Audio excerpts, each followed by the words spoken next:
the mind can't accept them. And so what the mind does is disowns them.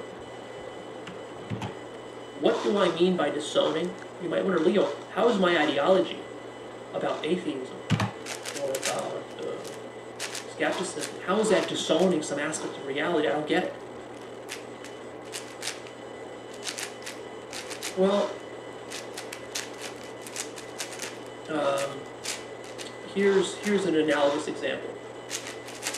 People often disown evil in the world because their mind can't comprehend how the world can possess so much evil. So when you see some evil happening on the evening news, you might skip over it. You might turn your head away from the images because it's just too much evil.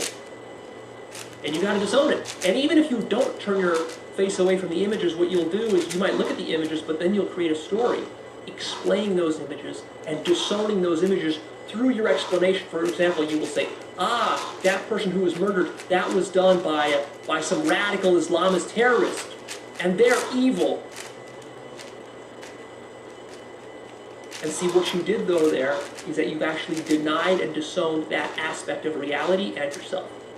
Because what you did is you created a split. You fragmented reality and said, oh, well, there are the evil terrorists, and then there's all of us good guys like me. And so it's the good guys like me against the terrorists. And you might say, well, Leo, but that's, how else could it be? What are you talking about? I mean, that terrorist killed somebody. And you might be right, that terrorist might have killed somebody. But what you're disowning and denying is the fact that actually consciousness is one. All of it is one. It's very advanced, but try to stay with me. Everything is one. All of consciousness is one. So literally, that terrorist that you think killed somebody, and maybe he did kill somebody, that is all true. But what you're denying is the fact that actually there's no separation between you and the terrorist, and that literally that terrorist is you. And so that doesn't fit your ideas of you being a good citizen, a good human being, right? Because to do that, to say that you're good, you have to deny all the parts of reality that are actually bad. And also you have to limit yourself. You can't be the whole world, because if you were the whole world, all of reality, it wouldn't be so easy to say that you're good.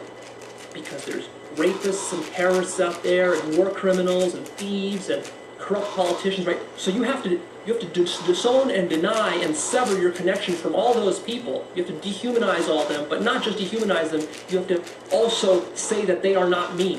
They are not you. Literally. You have to say that you're separate from them.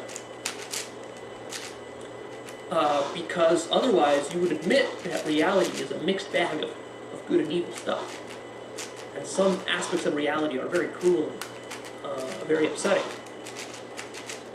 And so it's much more pleasant for you to come up with a story of how all those bad, evil people are doing nasty stuff, rather than admitting that reality is this very big thing. And it takes a lot of maturity to accept every aspect of reality as actually being yourself. It takes a lot of responsibility to do that. But of course, you don't want all that responsibility. You want a pleasant story. Such that it doesn't even make sense to you what I'm talking about here, because it seems like I'm crazy, that I'm insane to even be suggesting that you might be physically similar or actually identical with terrorists. Right? Like, to most people, that doesn't even make sense. That's not even something they can think about intellectually. It's so far, well, it's too true. It's so far outside their consciousness that they can't even imagine how it could possibly be true. And nevertheless, it is. But to discover that, you'd have to raise your consciousness and spend many years deconstructing all your ideologies, including all your physicalist, scientific, materialist ideologies, to actually understand that, which is our goal here. Another deep function of ideology is to stop you from questioning reality. When you have a nice, juicy ideology, you have no reason to question reality. Not fundamentally, not really. Because you already think you got it. You think you got it basically figured out, and the rest is just window dressing. Yeah, there's some stuff I don't know, but science will figure it out in the next 100 years. it won't really change much. That kind of attitude keeps the mind from actually questioning reality.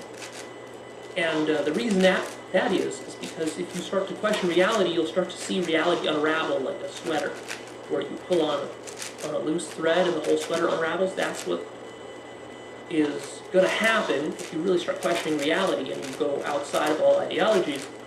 And so what an ideology really is sort of like some glue which is holding that little loose thread in place such that you couldn't pull on it.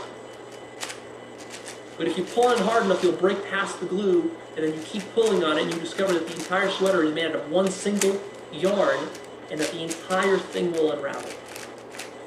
And that all that was ever holding it in place was that little bit of glue that was your ideology.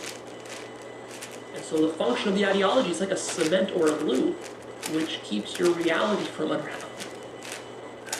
Physical reality. The point of ideology is also to prevent new experiences. Because as you expose yourself to radically new experiences, for example, psychedelic experiences, out-of-body experiences, some astral projection type of thing, or some lucid dreaming, or some near-death experience, or some experience of a radically different culture than your culture, like maybe you lived in the rural south of America, and you traveled to Scandinavia, and you discover that, oh, those Scandinavian people don't have it so bad. Or maybe you traveled